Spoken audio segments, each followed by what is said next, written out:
What's going on, YouTube? Ooh, it's me, the BBK, and we are back in the clubhouse. We had to move from outside at the pool house, child, because it is raining in Southern California. Oh, yes, oh, yes, oh, yes. Listen, I don't even know if YouTube is letting this video stream, but you know me. I'm going to say what I got to say regardless.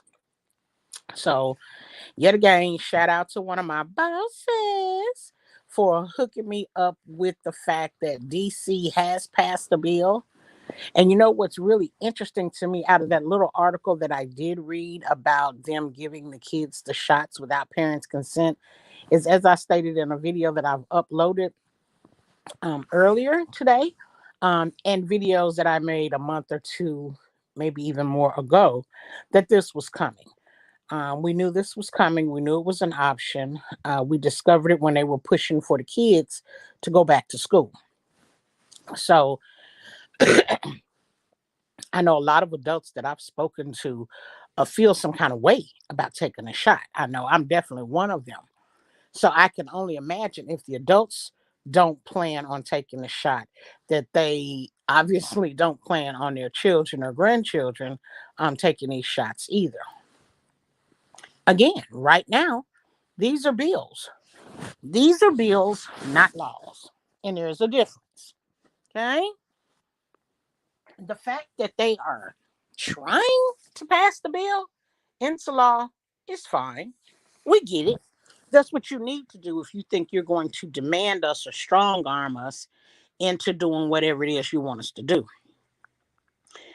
But for me, 6 months or so ago, I told y'all I was feeling like they were going to use the kids. There was so many things in the different bills that they were lobbying for, they were pressing for, petitions that people were outside of stores asking us to sign. There was so many different little things that led me to believe they were going to come after the kids first.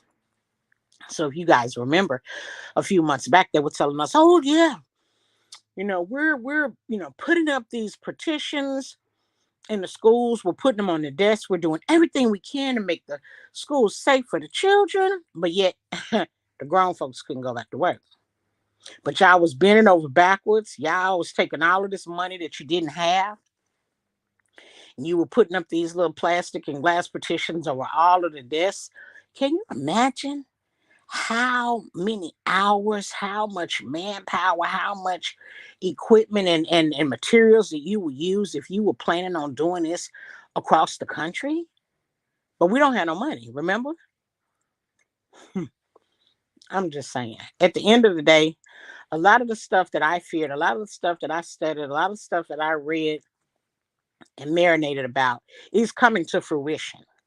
Y'all can laugh and think it's a joke. I call it a conspiracy theory because I'm not a prophet, prophetess, or anything else. I don't claim to be one either. However, I am very, very much interested in my future, even though my future is slowly coming to an end. But at either rate, I am very much interested in the changes in the laws, the bills. I'm interested in what I need to do to prepare myself to get ready for what's about to come. It's never too late to prepare. It's better late than never. It's better to be proactive and not reactive. But you know what it is, what it is. Everybody ain't gonna make it. Some of us will lose everything and everybody and be left alone. But I tell you one thing. If Moses is building an ark, you better goddamn believe I got a seat on there, honey. I have acquired me a seat. I have secured me a seat on the ark. Now we can be on Noah's ark or we can be on Philip's Flying Phoenix. Either way, I got a seat, honey. You could trust and believe. I got something to barter with. Uh-huh. See, your cash ain't no good no more. See, cash used to be what made the world go round. Not no more. Mm-hmm. They're trying to do away with all the cash, the dollar bills, and the change. We're going to be a cashless society. So, what do you have to offer for a ride, for a seat up out of here? What do you have to offer? See, you know, when you're in the rabbit hole, when you spend too much time in the rabbit hole, things start to come to you. Things start to weigh on your heart and your spirit. Things that you just couldn't begin to fathom. And for me, it's like I've been watching them talk about the moon. Oh, they found water on the moon, girl, honey. Quiet as it's kept. They found water, all right, but that's not the moon that they was on. Okay, they was not on the moon when they found the water. But y'all didn't hear it from me because I ain't one to gossip. But then they found water. Then they decided that life is sustainable on the moon. Again, word on the street is that was not the moon. But again, carry on. Then the next thing you heard, they were selling seats on the spacecraft so that they could take trips to the moon. I don't know why anybody would pay millions and millions of dollars to go to the moon. Just to what? See what the front yard looked like, to see if it truly is water on the moon. Like, why would you spend millions of money going to another planet? You're going to pay millions and schedule to go somewhere in a year when people spend more time than that at NASA, calibrating themselves and their body, getting their body ready for outer space travel. This shit ain't no walk across the park. So a lot of that had me thinking, are they securing a temporary home away from home?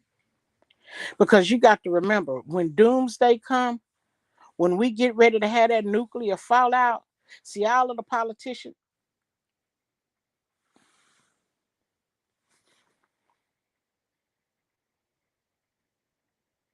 we just lost power. All of the politicians, they got a seat in the bunker, in the shelter. Am I still alive? Okay, yeah, the clock's still running. I'm trying to figure out what just happened. We just lost power. I went through this yesterday.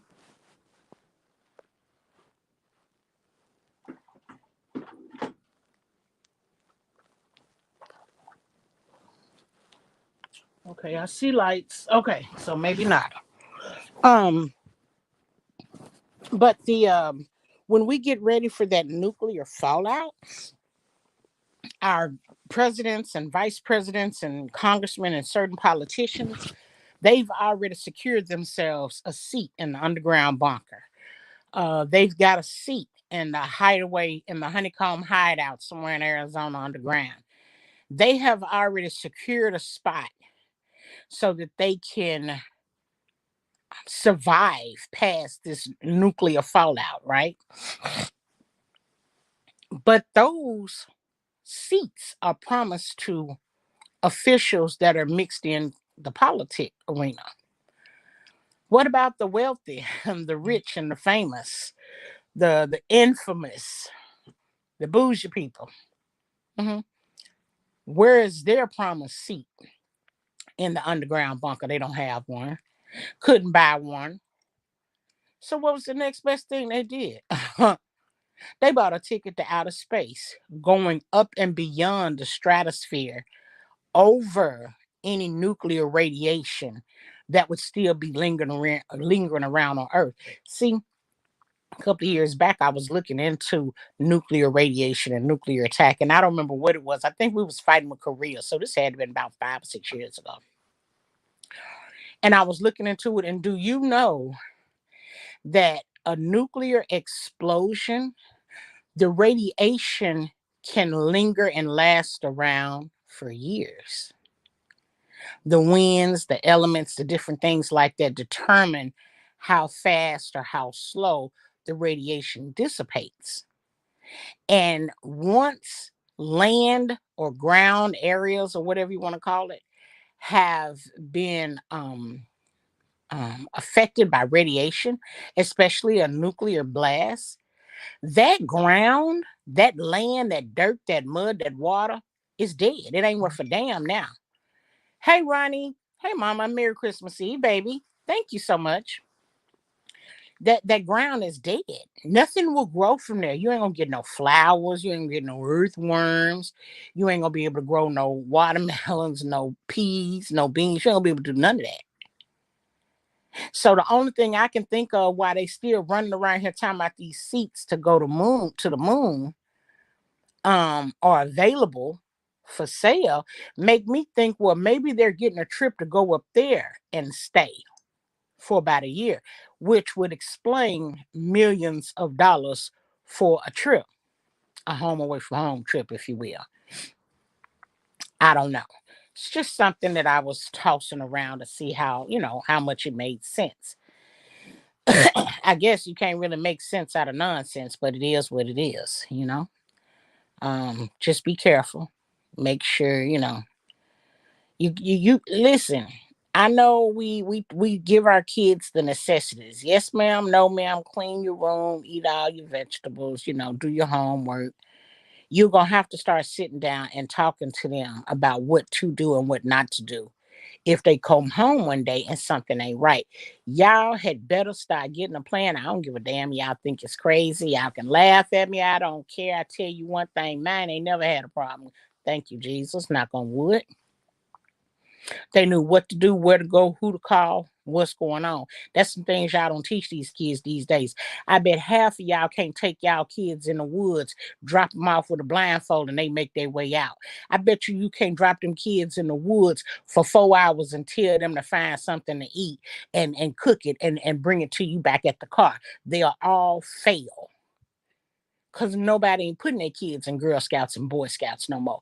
Don't nobody know the difference between poison ivy and poison oak. Don't nobody know how to go fishing. They don't know how to bait a hook, catch a fish, scale them, gut them, and fry them up. It's just things that we're not teaching kids no more. Why? Because don't nobody want to go out there in the country and fight with the mosquitoes. Everybody mad and scared of the mosquitoes. Everybody's scared and mad of the snakes. I'm scared and mad at the snakes too. But I have definitely spent my time in the country, at the lakes, at the river, at the swamp, in the woods, all of the things. I can climb a tree with the best of them. Well, I used to could. Y'all better start getting ready, I'm telling you. So anyway, I just wanted to come on here real quick during my lunch break, real quick, and give y'all a little extra, if you will, a little nudge to get up and get at it. And thank you for stopping by. Please hit the like button on your way out or not, whichever way your spirit leads you. I would appreciate it. And y'all have a blessed day.